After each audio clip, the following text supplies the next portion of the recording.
So you're an American or Canadian contemplating a move to Mexico. Once you finally choose to take that leap, does that make you an expat or an immigrant? This is a highly controversial topic, especially as immigration tensions rise across North America.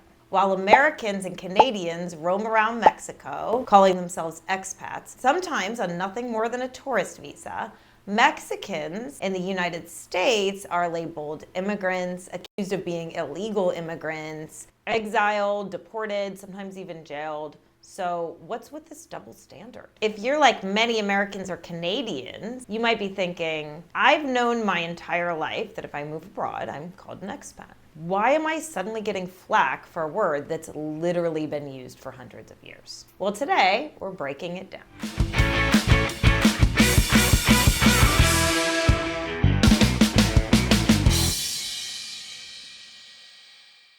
I'm Diani Leal, real estate broker and investment consultant based out of Puerto Vallarta, Mexico. And this channel, brought to you by Diani Might Investment Realty, which is brokered by EXP, is all about helping foreigners navigate the real estate and lifestyle experience of moving to Mexico. But today's episode is bigger than that. Before we get started though, please make sure to subscribe to the channel if you like the content, if it's relevant to you. It really makes a big difference for independent entrepreneurs like myself, doing my best to bring you something of value. Today, we're tackling cultural competence for foreigners moving to Mexico and answering the question, am I an expat or an immigrant? Spoiler alert, you're both. But before I break this down, let's talk first about cultural competence. Because this conversation isn't really just about semantics. It's about how you integrate to a new country in a socially conscious and responsible way. So what is cultural competence? Cultural competence is the ability to effectively interact with people from different cultures. It involves understanding cultural norms, respecting differences, and learning how to communicate effectively across cultures. Why does this matter for people moving to Mexico? First of all, you're a foreigner to Mexico and you're choosing to move to Mexico, so you're probably going to interact regularly with Mexicans. And if this is a reality that you're not comfortable with, or something about the Mexican culture or the language is just unfamiliar or not approachable to you, then you probably want to reconsider choosing Mexico as a place to relocate to. But chances are you probably chose Mexico because you love everything about it. And overcoming what can sometimes be subconscious and completely unintentional bias and inherent feelings of discomfort with diversity of cultures starts with learning the language and the culture of the country that you're going to be immigrating to.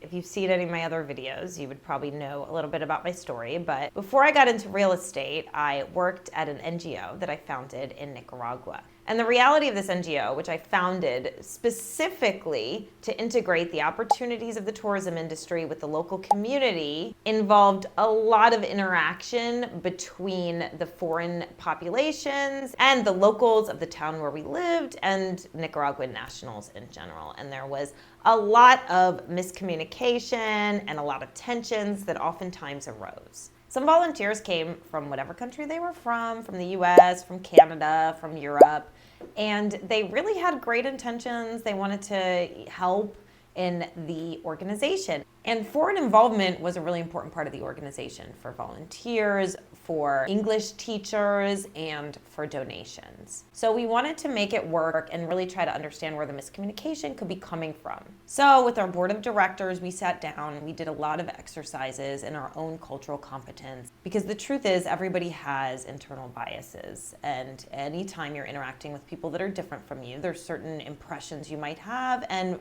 certain discomforts that you might feel. And that's totally normal. The important thing is that you're not being rude and judgmental of people who are different from you. And what we did is we put together a handbook about cultural competence and certain questions and trainings and different exercises with volunteers and foreigners that were choosing to be involved with the organization to ensure that we were addressing what those issues really are. And so I see this a lot in Puerto Vallarta, of course, and really in any community where there's any sort of diversity, there's a lot of miscommunication. I always think about that Bible story, the Tower of Babel, where there are a bunch of people trying to build a tower to reach God, and he's basically like, how dare you? And he struck every individual that was working on this tower with a different language so they could no longer communicate. And it worked.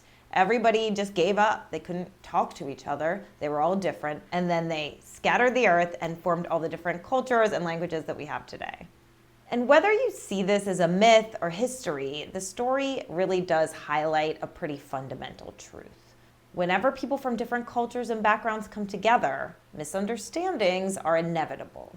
And nowhere is this clearer than when foreigners move to a new country.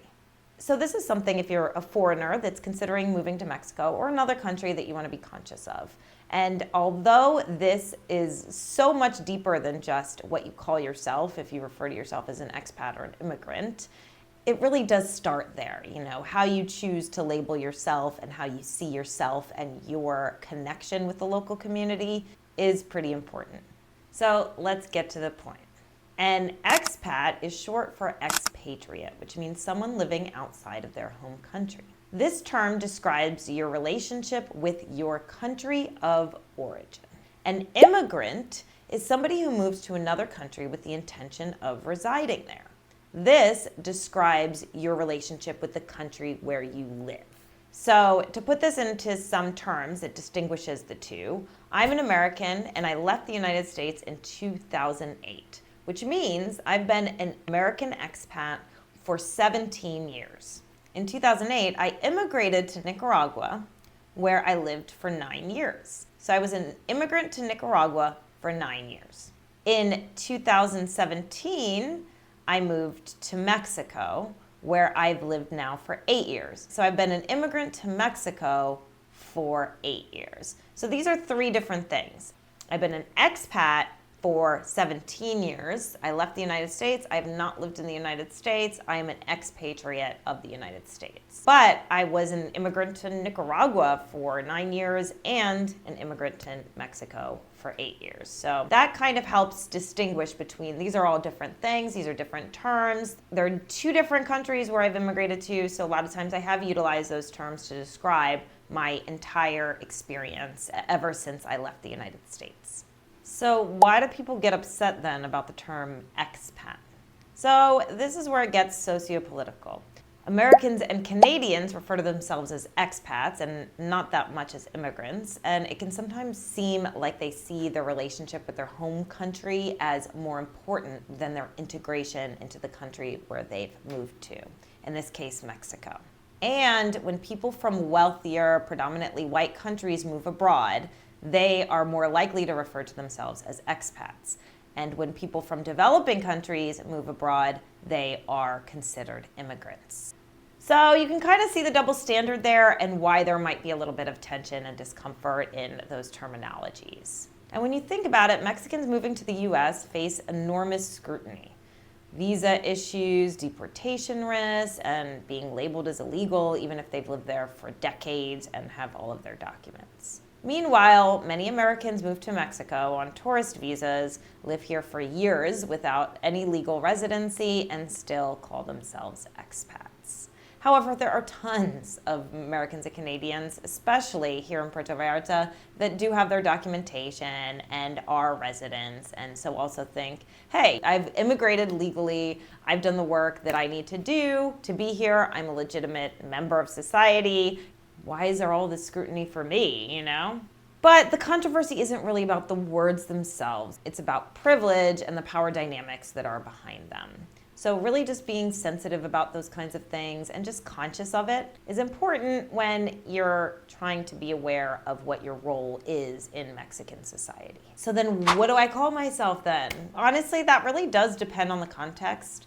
What we're talking about here is just being aware of some of the sensitivity and the dynamics that are at play when you use the term expat, but that doesn't mean that you're never going to use that term. I use it to search engine optimize and target demographics when I'm trying to reach people that have left their home countries, and it's simply how they refer to themselves or how they're grouped together, and I want to make sure my message reaches the right audience, so I will, continue to use that terminology for that purpose. And also, if you're in an American or Canadian Facebook group, and let's say you're trying to connect with other Americans, like I'm here in PV looking for other Americans because I'd like to connect with people from my home country, which is a very normal thing and nothing that you should be ashamed about. And if you're going to do that, you might say, hey, I'm looking for American expats, and that is a perfectly appropriate way to utilize the term. But if you're engaging in Mexican society, embracing your identity as an immigrant can signal respect for the local community and provide an acknowledgement that you're here to integrate, not just exist in an expat bubble. Living in another country is a really amazing experience, and it's something I'm really passionate about, and that's why a big part of my channel is really empowering people to understand that that's an approachable move, that's an approachable lifestyle, that can be something that is available to you. I also really do believe that sometimes we might connect more or be compatible with different places and different cultures, and that can really impact your mental health and your well-being and your quality of life in so many ways. So don't shut yourself off to the opportunity of living in another country because it's so amazing. But it does come with responsibility. So whether you call yourself an expat or an immigrant, or both, what really matters at the core of all of this is how you respect and integrate with the culture around you. So do you consider yourself an expat or an immigrant or both? Or is this the first you're kind of hearing about it and exploring the theme? Drop a comment. I'd love to hear from you. I want to hear your perspective about this topic. I want to know if this information was helpful for you.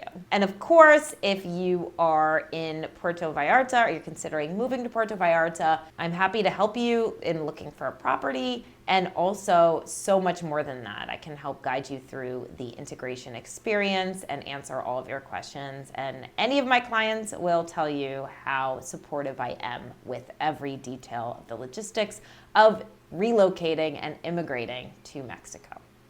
Please don't hesitate to reach out. All my contact info is in the description of this video and on my page. And of course, don't forget to subscribe if you haven't yet. Until next time.